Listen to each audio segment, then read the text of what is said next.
Assalamualaikum everyone, it's me Arham from Arham's Daily Update.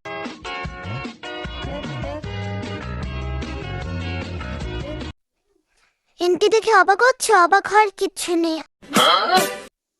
ঘুম থেকে উঠেই আমার এক কাপ চা দরকার হয়, কারণ চা না খেলে সারাদিনে আমার বুদ্ধি খোলে না। আমার তো সারাদিন অনেক বুদ্ধি করে চলতে হয়। ঘুম থেকে উঠেই খাবার খেয়ে গোছল করে রেডি হয়ে নিচ্ছি, কারণ চিন্তা করে দেখলাম আমার মাম্মিটা তো প্রতিদিনই রান্না করে বাসায়। আজকে যখন ফ্রাইডে, বাবাও বাসায় আছে, তাই ভেবে দেখলাম আজকে আমি আমার মাম্মিকে আর কষ্ট করে রান্না করতে দিব না। মানিব্যাগটা কোথায়? আমার মানিব্যাগ, হ্যাঁ এই তো মানিব্যাগ নিয়ে নিলাম। ও আমি তো ভুলেই গেছি যে আমি নামাজ পড়তে নেই। নামাজ না পড়ে তো বাইরে যাওয়া যাবে না, তাই যাই নামাজ বের করে টুপি বের করে নিলাম, নামাজে দাঁড়িয়ে গেলাম। এখন নামাজ পড়তে পড়তে দেখি টুপির উপর চুল করছে। প্রথমে ভাবলাম টুপিতে মনে হয় পোকা ধরেছে, এখন দেখি না, চুলকাচ্ছে তো আমার মাথায়। আমি যে কি মুশকিলে পড়ে যাই মাঝে মাঝে, এই মাথায় কেন চুল করছে? নামাজের মধ্যেও কেন মাথা চুলকোতে হবে? এই মাম্মি, সত্যি করে বলো, তোমার মাথায় কি উকুন হয়েছে? সেই উকুন কি তুমি আমার মাথায় দিয়েছো? নাইলে কেন আমার মাথাটা চুলকোচ্ছে? আমার মাথায় তো উকুন আসার কোনো কথা না, আমি তো কোনো দুষ্টু করিনি, তাহলে আমার মাথায় কিভাবে উকুন আসলো? দাঁড়াও, আজকে নামাজটা একবার শেষ করে নি, তোমাদের সকলকে দেখে নিচ্ছি আমার মাথা কেন চুলকোচ্ছে। মাথাটা খারাপ হয়ে যাবে রে। মাথা চুলকাক আর যাই করুক, নামাজ তো ছাড়া যাবে না। নামাজ পড়তে পড়তে প্রয়োজনে চুলকাতে হবে। নামাজ ছাড়লে তো আল্লাহ অনেক বেশি রাগ করবে। তারপর তো আল্লাহ আর আমাকে চকলেট চিপস, জুস, আইসক্রিম পাঠাবেন আমার জন্য। মাম্মি বলেছে যে আল্লাহ যদি রাগ করে তাহলে নাকি আল্লাহ বেবিদেরকে আর কোনো গিফট দেয় না। আমি নামাজ পড়লেই নাকি আল্লাহ আমাকে সব গিফট দিবে। এবার জুতো পরার পালা। জুতো পরেই আমি বাইরে চলে যাব। জুতোর বেলটা তো খুলছেই না। জুতো আমার সাথে দুষ্টুমি করে।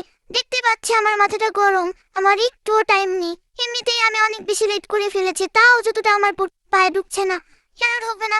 জুতোর এত দুষ্টু করার কি দরকার? আমি জুতো ধরলেই জুতো পায়ে একা একা পড়ে যাবে। কিচ্ছুই বুঝি না বাবা, আমি কত হেল্প করি আমার মাম্মিকে, কিন্তু আমার জুতো আমাকে কেন হেল্প করছে না?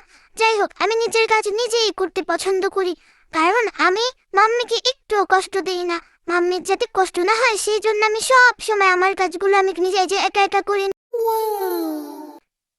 চলো এবার বাইরে চলো, তাড়াতাড়ি তোমরা রেডি হয়ে নাও। আমি এর মধ্যে একটু বল প্র্যাকটিস করছি। আমার তো আবার বিকেলে ম্যাচ আছে ফুটবল খেলার। সবাই চলে গেলাম বাইরে।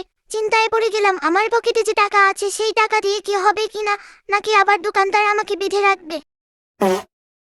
দুইজনের চাপাচাপিতে মধ্যে পড়ে গেলাম আমি মাইনকা চাপায়। এবার তো আমাকে দুই পাশ থেকে দুই মোটর চাপ দিয়ে ভর্তা করে ফেলছে।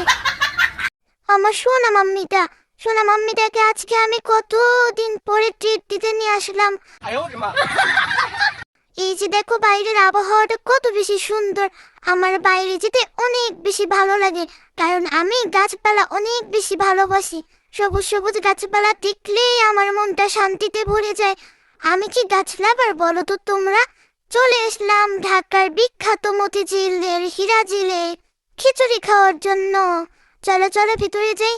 কেন বাবা বুঝি না, এক একটা দোকান আবার কিভাবে ভাইরাল হয়ে যায় এইটাই আমি বুঝি না। আমি তো সব দোকানেই ঘুরে ঘুরে খাই, কিন্তু আজকে বাসার পাশে যেহেতু, তাই নিয়ে আসলাম মাম্মিকে একটু ভাইরাল খিচুড়ি খাওয়ানোর জন্য। নিয়ে নিলাম 2 প্লেট খিচুড়ি। আমার প্লেট কোথায়? আমাকে কেন তোমরা আলাদা করে প্লেট দাওনি? যাক, দুঃখ ভারাক্রান্ত মন নিয়ে বসে পড়লাম খাবার খাওয়ার জন্য। একটু কোক খেয়ে নিলাম। এবার মাম্মি আমাকে খাওয়াইয়ে দিচ্ছে। আমি নাকি বাইরে বসে একা একা হাত দিয়ে খাবার খেলে ড্রেস নষ্ট করে ফেলি, তাই মাম্মিটা আমাকে হাত দিয়ে খেতে দিল না, আমাকে আলাদা একটা প্লেটও দিল না। কেন যে ওরা বড়রা এরকম করে কিছুই বুঝি না বাবা। চলে যাচ্ছি বাসায়। ভালো থাকবে সবাই, আল্লাহ হাফেজ।